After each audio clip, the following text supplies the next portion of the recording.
attaquer une nouvelle série ce matin autour de cette série portera autour du thème des mots difficiles de la Bible. Okay. Parfois, il y a vous savez que dans notre mentalité de l'équipe Pasto, ce que l'on veut, c'est donner du sens. Et c'est faire en sorte que, finalement, les mots qui peuvent poser problème soient bien compris. Trop souvent, parce qu'on a mis une mauvaise définition sur les mots, alors, eh bien, ça a eu des conséquences sur la vie propre des gens. Ça a eu des conséquences sur la manière dont ils vivaient leur foi. Et finalement, notre objectif aujourd'hui, durant cette série, c'est de redonner du sens à des mots qui, s'ils sont bien compris, sont un sujet d'épanouissement et non pas un sujet de fermeture, sont un sujet de joie et non pas un sujet de souffrance. Et le premier mot que nous avons choisi, c'est le mot d'humilité. Le but du jeu, pendant la demi-heure qui m'est accordée, eh bien, c'est de définir de manière concrète ce que peut être l'humilité et comment elle doit être vécue.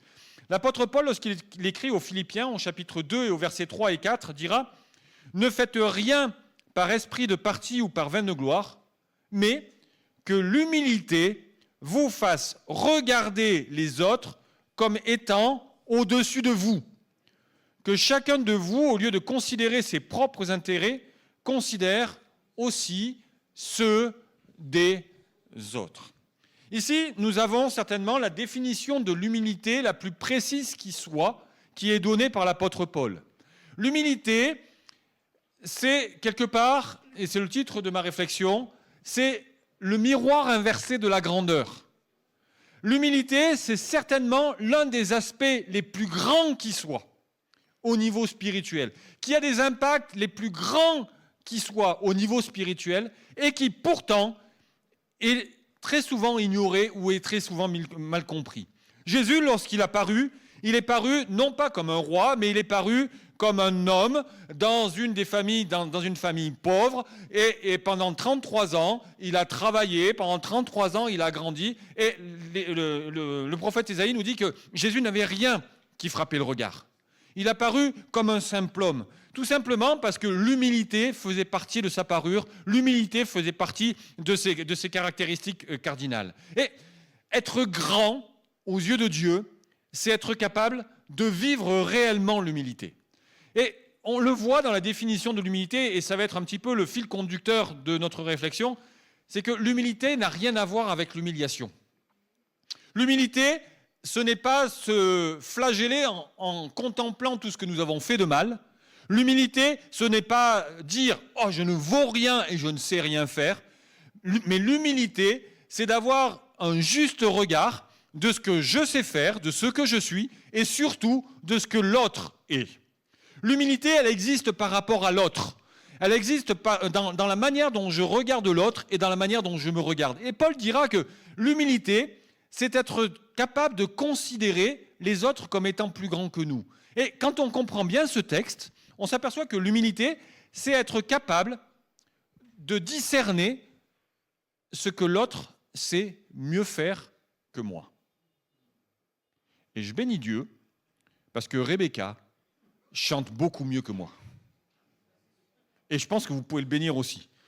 Parce qu'il y a des églises qui ont eu le privilège, ou pas d'ailleurs, de me voir faire les chants.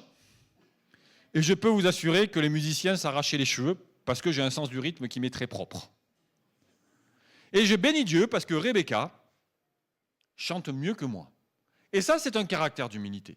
C'est être capable de dire « Ok, Rebecca fait quelque chose de mieux que moi. » Je bénis Dieu parce que Lydia est beaucoup plus organisée et beaucoup plus carrée que moi. Merci beaucoup. Ok ?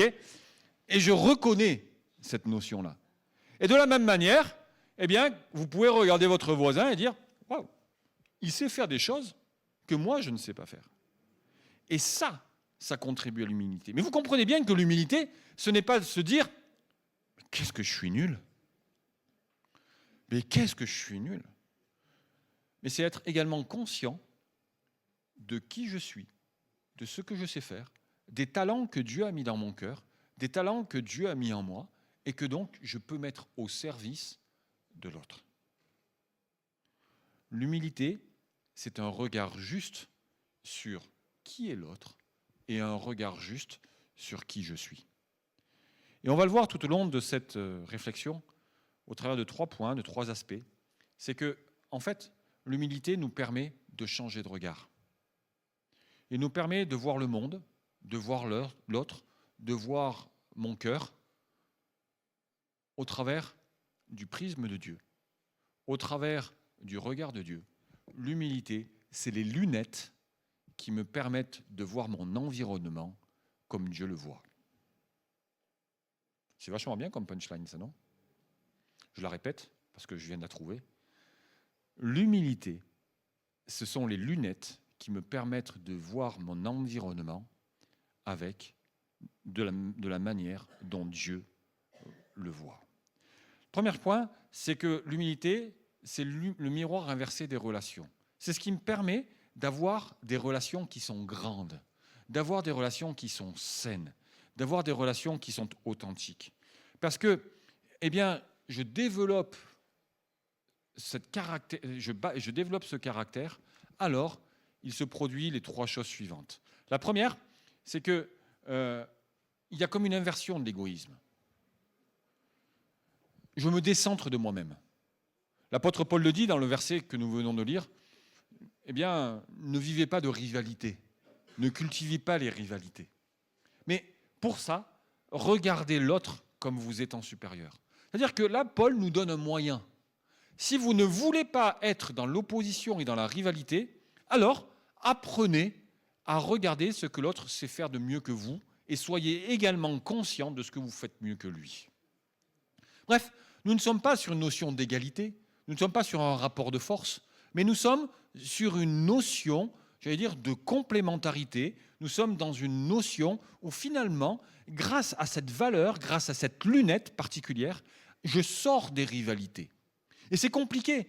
Et je pense notamment dans les fratries. Vous savez que les frères et sœurs sont toujours un petit peu en guerre pour, j'allais dire, acheter ou mériter l'amour des parents. C'est vrai dans une entreprise, mais c'est vrai dans une église. C'est-à-dire que les rivalités sont présentes et qu'on essaye de vivre et d'avoir une place quelque part. Mais en réalité, cultiver l'humilité, cultiver cette valeur divine, eh bien, ça nous permet de se dire, ok, je n'ai pas à rentrer en conflit avec l'autre, je n'ai pas à vouloir être meilleur que l'autre, parce que l'autre, il a reçu juste un talent que je n'ai pas. Rebecca chante beaucoup mieux que moi, mais en même temps, j'ai un rire qui est beaucoup plus silencieux que le sien. C'est 2 talents qui sont différents, mais qui sont complémentaires et qui font que nous n'avons pas à être en opposition. L'humilité me permet de faire qu'au lieu d'exiger et d'être servi, nous devenons des serviteurs. Parce que l'autre sait mieux faire que moi, alors je reconnais son autorité. Et j'accepte de le servir. L'une des grandes révélations que j'ai connues dans mon ministère, il m'a fallu un petit peu de temps, c'est que la vraie caractéristique d'un pasteur, c'était d'être serviteur. Et que l'Église n'a pas à servir le pasteur, mais que le pasteur a vocation à servir l'Église. Et servir l'Église, c'est quoi? C'est permettre que les talents des uns et des autres puissent exister et que le pasteur puisse disparaître. C'est être serviteur, c'est quoi? C'est faire en sorte que les cadeaux que Dieu a donnés à l'Église, eh bien, puissent voir le jour, puissent s'épanouir et puissent finalement devenir des outils de bénédiction. L'humilité me fait devenir un serviteur. Parce que je contemple et je sais que eh bien, Céline et Benoît sont beaucoup plus compétents que moi à la technique. Ils ont une oreille que moi je ne possède pas, ils ont une rigueur que moi je ne possède pas. Alors, je leur donne les moyens en tant que pasteur de pouvoir le faire, dans la mesure où cela est possible. Ok ? Mais j'accepte qu'ils le font mieux que moi. Et donc, je deviens serviteur. Quand je regarde l'autre avec ce prisme-là, c'est ça qui me met dans un esprit de service. L'énergie que je vais développer pour apprendre à chanter sera beaucoup trop importante pour arriver au niveau de Rebecca. Je préfère lui permettre que son talent voit le jour. L'humilité, ce sont les lunettes qui me permettent de voir l'autre comme Dieu le voit, de voir le potentiel de l'autre comme Dieu le lui a accordé, le lui a donné. L'humilité, finalement, il y a une inversion du jugement. Parce que, qu'on le veuille ou non, je ne sais pas vous, mais nous, on a toujours, enfin moi, on a souvent un avis sur tout. Hein. Il n'y a que moi ? Ok. Franchement, qui parmi vous ne passe pas une journée sans avoir un jugement critique sur quelque chose ou sur quelqu'un ? On est franc, hein ? Ok ? On râle après les présidents de la République, après les hommes politiques. On a un jugement critique sur notre patron, sur notre voisin, sur nos enfants, sur notre mari, machin, bidule. Il n'y a aucun problème. On est transparent avec ça, on est à l'aise avec ça. C'est juste normal. Maintenant, avoir les lunettes de l'humilité, ça nous permet non pas d'avoir un jugement qui voit le point noir sur la feuille, mais ça nous permet d'avoir un jugement qui voit tout le blanc qu'il y a autour du point noir. C'est-à-dire que cultiver l'humilité dans ma vie, c'est être capable de porter un jugement critique, effectivement, sur une situation ou sur quelqu'un, mais d'avoir un jugement juste, d'avoir un jugement qui est équilibré, et donc de ne pas avoir un jugement destructeur pour l'autre comme pour moi. Parce que nous le savons tous, à partir du moment où je juge l'autre de manière négative, alors je me détruis également. Parce que c'est le début de la jalousie, c'est le début de la haine, c'est le début de la colère. Et le jugement négatif n'a qu'un impact limité sur l'autre, mais un impact à court terme et à long terme extrêmement fort sur moi. Et voyez-vous, à partir du moment où je considère l'autre comme m'étant supérieur, c'est-à-dire à partir du moment où je suis capable de reconnaître dans l'autre des qualités que moi je n'ai pas, que moi je ne possède pas, je me décentre de moi-même, j'accepte de servir l'autre pour qu'il s'épanouisse, et ensuite, je porte un jugement, mais je porte un jugement qui est nuancé, je porte un jugement qui est équilibré, je porte un jugement qui ne me détruit pas, et je porte un jugement qui construit.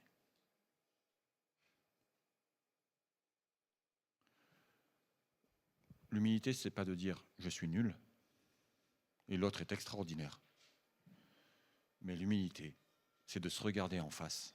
C'est d'apprendre à se regarder en face. Et de dire, ok, ça je le fais bien. En revanche, ça, j'ai besoin d'utiliser la personne que Dieu a mis à mes côtés. C'est valable dans un couple. Hein.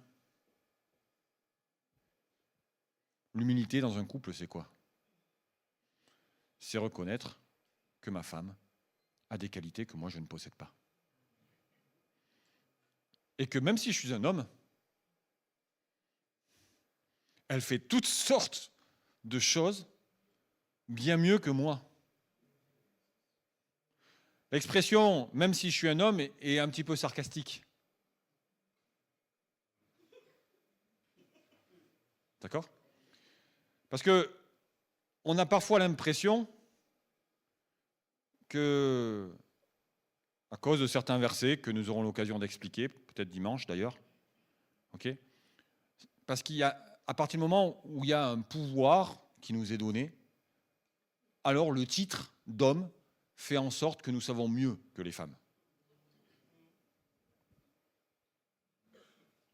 L'humilité nous apprend que nous soyons hommes ou que nous soyons femmes, il y a des choses que mon épouse fait beaucoup mieux que moi et d'autres que je fais beaucoup mieux qu'elle. Et c'est bien. Et que je lui permets de s'épanouir dans ce qu'elle sait bien faire et qu'elle me permet de m'épanouir dans ce que je sais bien faire. Ça change la vie du couple quand c'est vécu comme ça, non ? L'humilité ne permet pas la domination, mais l'humilité permet la reconnaissance du talent. C'est toute la différence entre le pouvoir et l'autorité. C'est-à-dire que le pouvoir, c'est quelque chose qui est imposé par un titre, pasteur, homme, patron, professeur, machin, bidule. L'autorité, c'est les capacités que l'autre nous reconnaît. Et c'est ça qui génère, j'allais dire, la vraie relation. Ok ? L'humilité me fait regarder l'autre comme étant supérieur. Non pas un rival, mais comme étant quelqu'un qui m'apportera parce que moi je ne sais pas. Ça marche ? Deuxième point, c'est que l'humilité, c'est le miroir inversé du service. Nous allons le développer un petit peu, mais l'humilité me permet de servir différemment ou avec une mentalité différente. 3 choses. La première, c'est qu'il y a comme une inversion de l'ambition. Le Fils de l'homme est venu, non pour être servi, mais pour servir et donner sa vie comme rançon pour plusieurs. Jésus est venu, non pas pour être adoré, mais il est venu pour servir. Et ensuite, parce qu'il a été serviteur, alors aujourd'hui, il est fils dans le ciel et il est le lion de Juda, capable d'ouvrir le livre de vie. À un moment donné, dans les évangiles, on a cette scène que j'aime beaucoup, où Pierre et Jean, ou alors la mère, ça dépend des évangiles, vont venir voir Jésus et vont lui dire « Est-ce que c'est possible que mes enfants soient assis l'un à ta droite et l'un à ta gauche ?» Et là, Jésus va avoir cette réponse de dire « Mais il ne va pas dire non, il ne va pas dire « Mais qu'est-ce que vous êtes orgueilleux !» Mais il va dire « Est-ce qu'ils sont capables de boire la coupe que moi je vais boire ?» Et la mère de répondre « Ouais. » Et effectivement, les deux vont mourir. Et Jésus de dire « Ok, mais s'ils veulent être grands dans le ciel, il faut qu'ils deviennent serviteurs. » C'est-à-dire que, et Jésus de rajouter, sur la terre, celui qui est grand, c'est celui qui est servi. Dans le ciel, celui qui est grand, c'est celui qui sert. Et là, on trouve une inversion des valeurs extrêmement forte. Sur la terre, les grands, c'est ceux qui, finalement, sont servis et sont adulés. Mais dans la mentalité de Dieu, celui qui est grand, c'est celui qui ouvre sa main pour les autres. L'humilité, c'est être capable d'ouvrir sa main pour les autres. L'humilité, c'est être capable de bénir les autres. L'humilité, c'est être capable, d'une manière parfois cachée, de donner à l'autre et de devenir serviteur de l'autre. Et de manière très concrète, le service, il prend des formes qui sont extrêmement différentes. Servir, ce n'est pas simplement venir sur une estrade et prêcher et louer. Mais servir, ça peut être prier pour quelqu'un. Servir, ça peut être faire un bol de soupe. Servir, ça peut être porter les courses de quelqu'un. Servir, ça peut être juste à un moment donné être humain, quoi. Et voir une vieille dame en train de traverser, puis de lui prendre la main, de lui dire « Allez, je vais pas te piquer ton sac à main, mais je vais t'aider à traverser. » Servir, c'est juste avoir un cœur qui est profondément ouvert. Et non pas être dans cette mentalité de dire « je mérite », mais d'être dans une mentalité de dire « je veux offrir et je veux donner ». Il y a une inversion de l'ambition. C'est l'un des grands dangers quand on commence à rentrer dans le ministère. C'est que tout d'un coup, le regard des gens change sur nous. Et il faut parfois un petit peu se dépolluer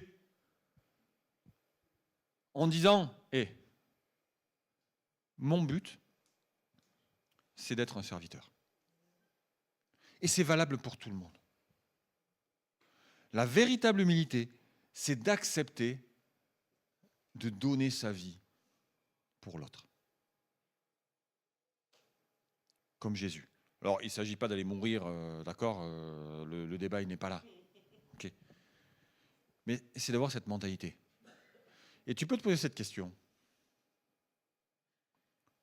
Est-ce que je suis dans une mentalité où je sers l'autre ou alors où je suis servi par l'autre.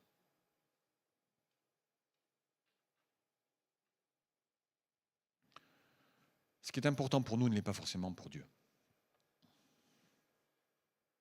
2 pites dans un tronc. Pour nous, c'est rien. Pour Dieu, c'est beaucoup. Parce que toute la vie de cette veuve était dans ces pites.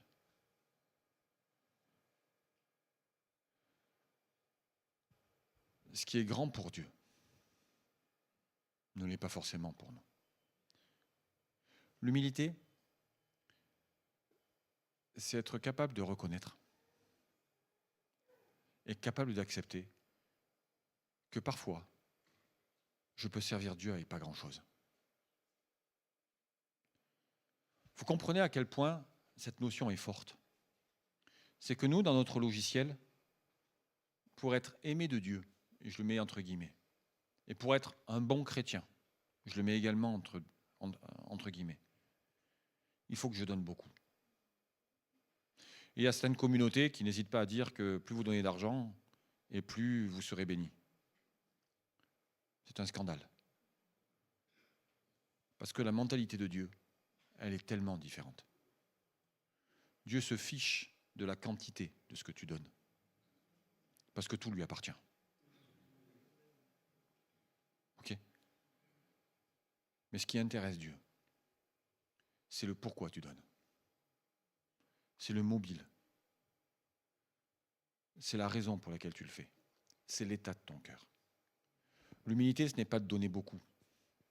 Mais l'humilité, c'est de donner avec joie. Parce que j'aime mon prochain. Parce que j'aime l'œuvre de Dieu. Parce que j'aime mon Dieu. Ce gosse qui a emmené ces quelques pains et ces quelques poissons, il n'a rien donné. Mais ça a été beaucoup pour Jésus.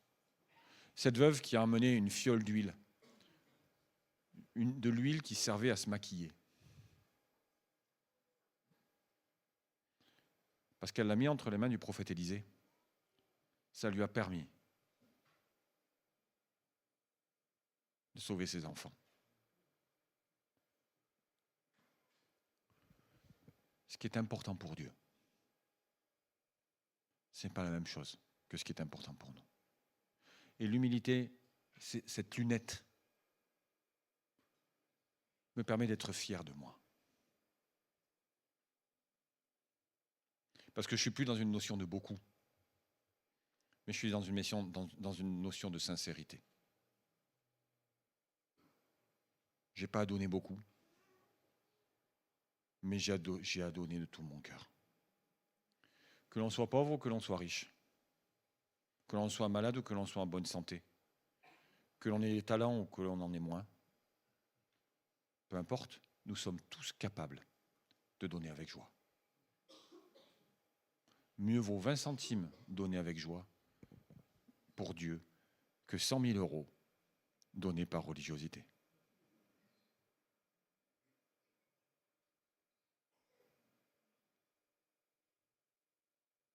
Combien de chrétiens j'ai connus qui étaient complexés parce qu'ils ne pouvaient pas donner beaucoup.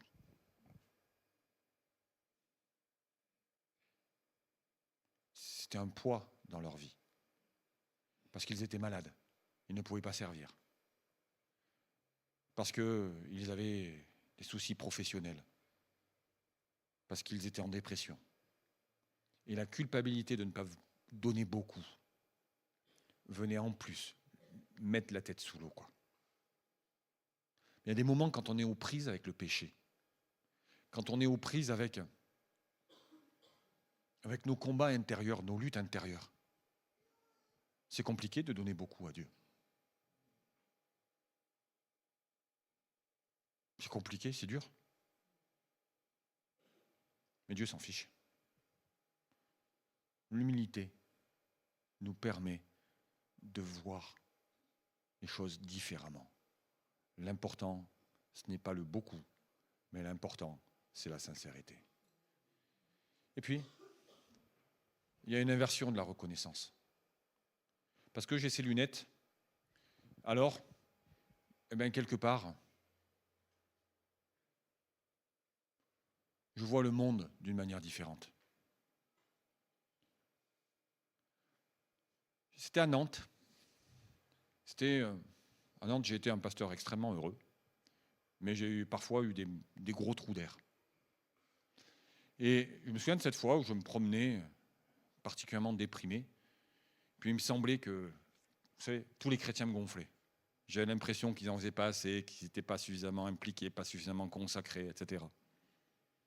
Ça m'arrive. Et j'étais sur ce pont. En bas, il y avait l'Erdre. C'était un jour où il faisait beau. Et puis, j'étais dans un marasme dans ma tête. La machine à broyer du noir était enclenchée. Vous la connaissez, celle-là? Ok. J'étais sur ce pont-là. Puis je me suis mis à parler à Dieu. Et à déverser toute ma rancœur et puis toute ma bile. Puis là, c'est comme si le Saint-Esprit me disait la chose suivante. Et si tu commençais à remercier pour ce que tu as, plutôt que de te plaindre de ce que tu n'as pas. Et j'ai vu, comme une forme, je ne sais pas si c'était une vision, mais du moins j'ai visualisé les chaises de l'église avec mes chrétiens assis à peu près aux mêmes places. Et j'ai décidé, plutôt que de les accabler de reproches, de remercier Dieu pour chacun des trésors qu'ils étaient.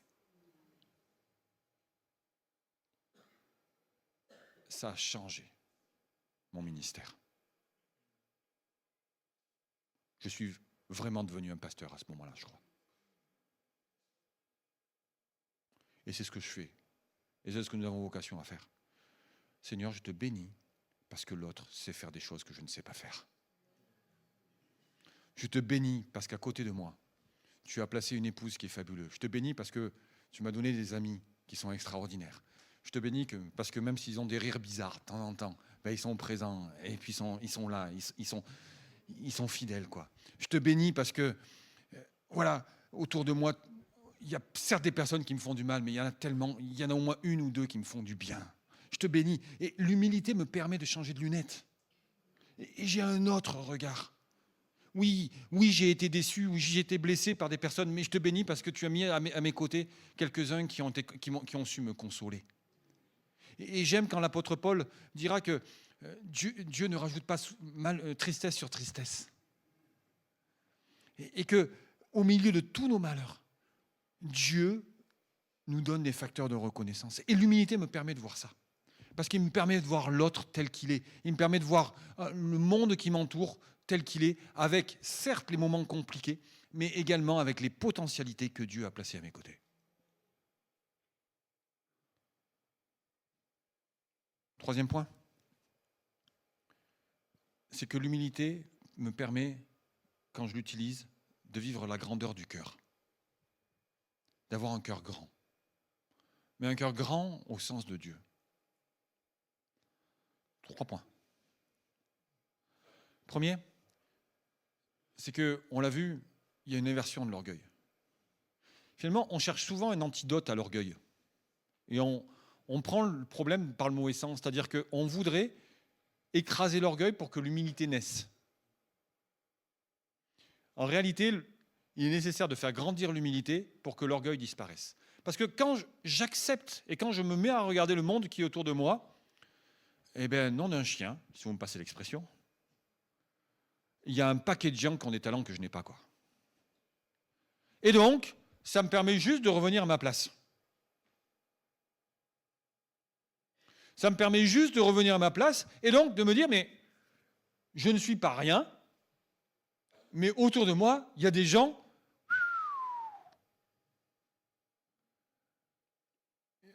ils ont quand même un sacré potentiel, quoi. Et l'orgueil ne mourra jamais si on lui tape dessus.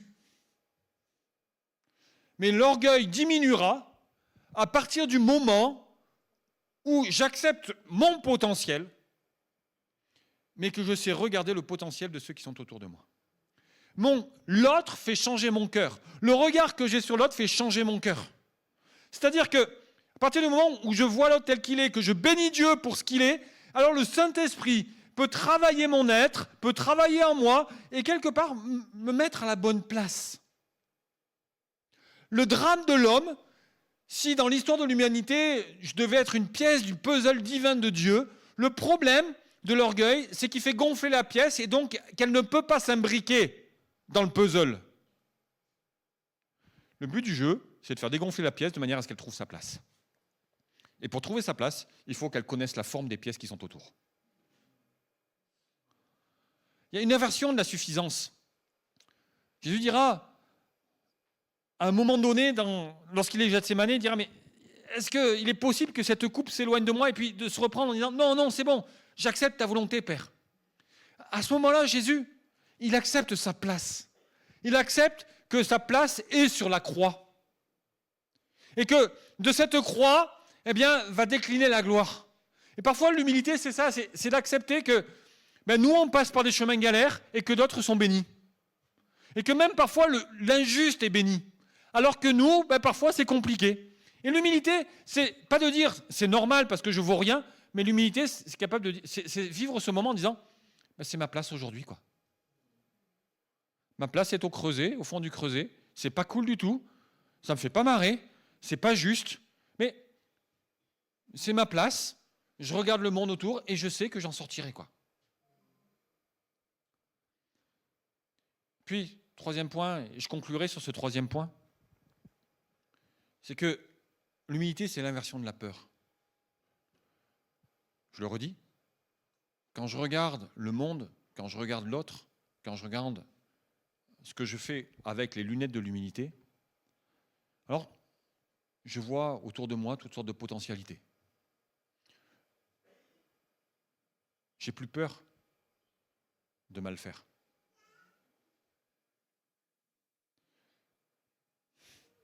J'ai plus peur du péché.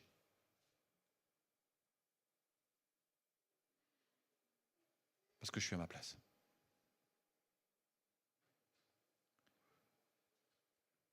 Nous sommes dans la conclusion. J'ai plus peur. Ça, c'est le mot de code pour que le pianiste vienne, etc. Voilà, et que le groupe de louange se mette en place. Voilà, vous savez tout. Quand on dit en conclusion, ça veut dire qu'il doit se passer un truc. Et j'ai plus peur. J'ai plus peur de l'autre. J'ai plus peur d'être écrasé par l'autre. J'ai plus peur de mal faire. J'ai plus peur de ne pas donner assez. La peur de ne pas être à la hauteur, c'est une saleté, quoi. La peur de ne pas être au niveau, c'est une saleté. Et parfois, nous, les pasteurs, on est hyper coupables dans notre discours. Parce qu'on explique que chaque chrétien doit donner comme Jésus a donné. Mais je ne suis pas Jésus, moi, je ne peux pas donner comme Jésus. Jésus, il est fils de Dieu, moi, je suis fils d'un homme et d'une femme qui m'ont transmis un patrimoine humain et avec des qualités mais des défauts, quoi. Et donc, on vit dans cette peur parce que je ne peux pas donner comme Jésus, alors, je ne suis pas à la cible. Mais l'humilité me fait me regarder comme je suis et me fait me regarder l'autre comme il est. Oui, je regarde Jésus avec admiration en disant « Waouh, il est le Fils de Dieu, il est parfait, il n'a jamais vécu sans commettre de péché. » Mais moi, je sais très bien que, malheureusement, jusqu'à mon dernier souffle, je commettrai des péchés. Mais j'en ai pas peur. Parce que je sais ce que Jésus m'a donné. Son sang qui me pardonne. Je n'ai pas peur de ne pas donner assez. Parce que Dieu s'en fiche. Il n'a pas besoin de moi pour l'enrichir. Mais ce que Jésus veut, c'est juste que je donne ce que ma main peut donner aujourd'hui. Ce que Dieu attend, c'est que je donne mon cœur, que je donne mon âme, que je donne ce que je suis. Et tu passes par des moments compliqués, difficiles, et tu peux donner que quelques mots à Jésus, donne ces quelques mots, mais donne-les de tout ton cœur. Tu passes par des moments compliqués dans ton couple, dans ta famille, et tu passes plus de temps à pleurer qu'à adorer, continue à pleurer, les larmes deviennent une source d'adoration, il n'y a pas de pression à se mettre. L'humilité me fait voir finalement que ma situation, elle est ce qu'elle est, quoi.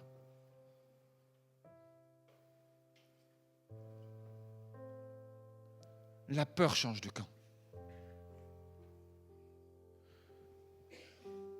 Je n'ai plus peur de l'autre.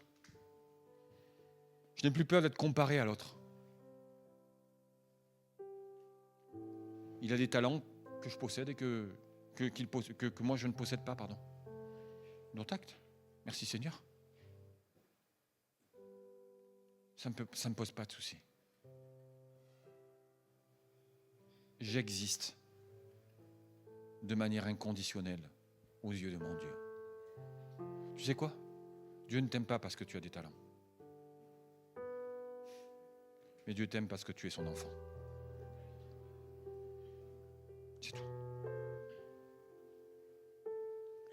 Dieu t'aime pas parce que tu donnes beaucoup.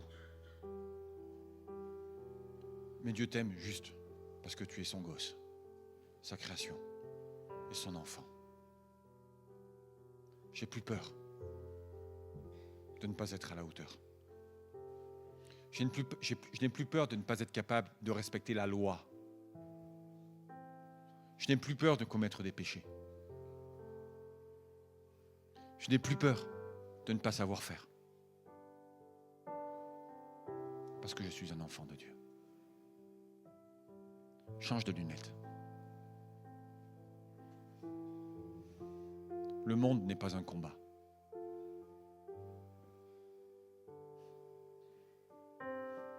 Les relations avec ton prochain ne sont pas des combats.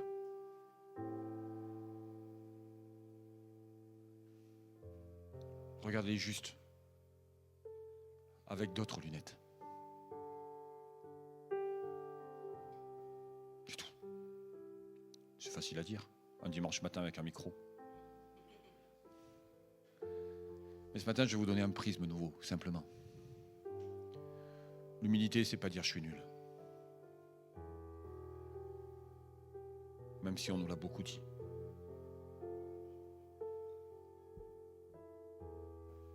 Mais l'humilité, c'est dire je suis un enfant de Dieu avec des talents. Et je suis entouré d'autres enfants de Dieu qui ont d'autres talents. Je suis entouré de gens dans le monde qui ont des talents que moi je n'ai pas. Parce que je suis désolé, c'est parce qu'on est chrétien qu'on devient des génies, quoi. Et l'humilité, ça vaut pour les chrétiens, mais ça vaut également pour les non-chrétiens. Change de lunettes. Simplement. On peut se lever à notre place?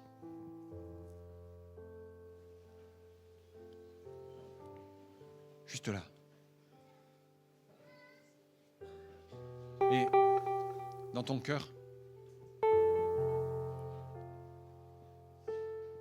fixe peut-être une personne, une situation qui te fait mal. Tu es en colère contre une personne. Tu es en colère contre toi-même, peut-être parce que tu as mal géré. Et mets les lunettes de l'humilité. Essaye de voir cette personne, pas simplement au travers de ta blessure, mais au travers de ce qu'elle sait faire de bien. Dans la situation qui te fait mal, mets les lunettes de l'humilité et regarde autour de toi ce que Dieu t'a donné pour tenir.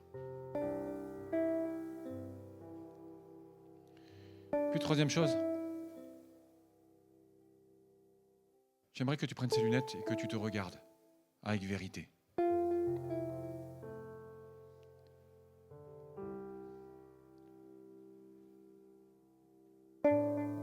Dis à Dieu les raisons pour lesquelles il peut être fier de toi.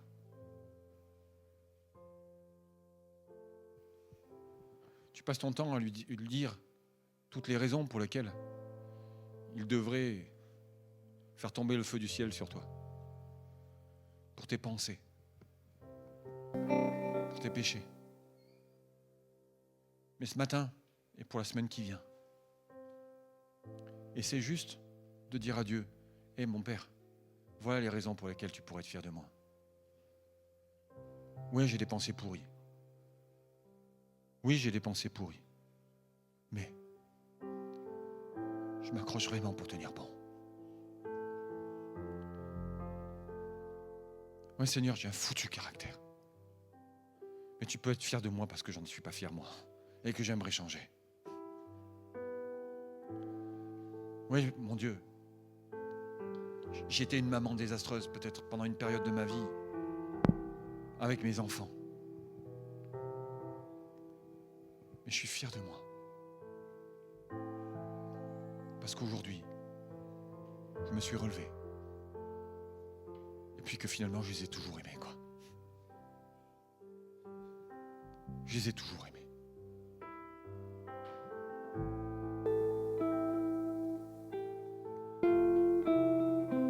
Dis à Dieu pourquoi il pourrait être fier de toi. Juste ça. Regarde ta vie avec les lunettes de l'humilité.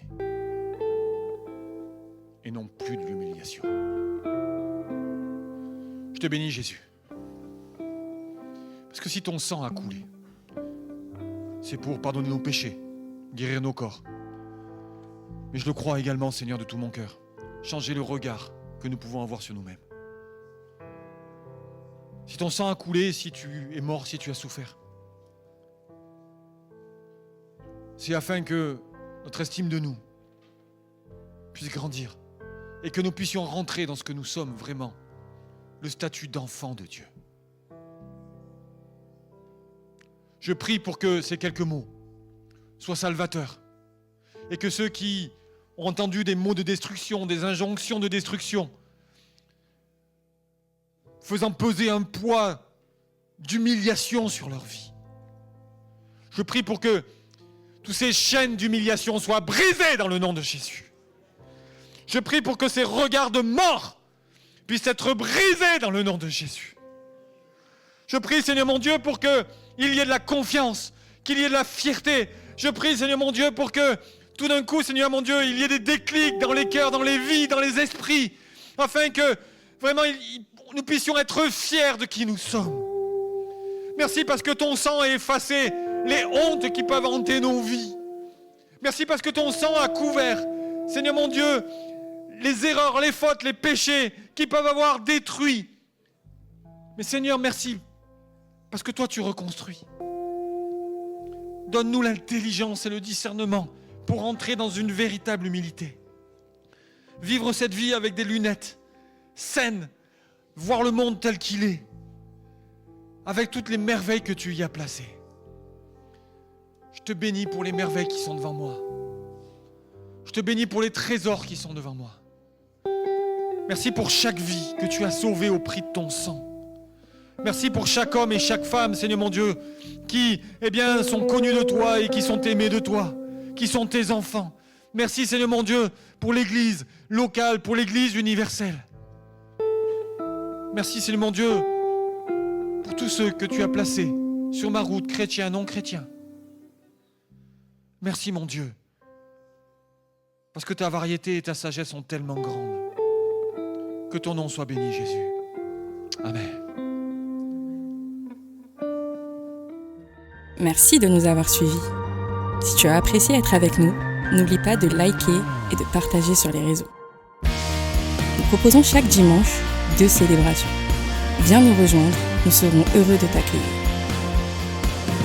À la Pépinière, tous les âges sont représentés. Viens booster ta foi au contact de ta génération.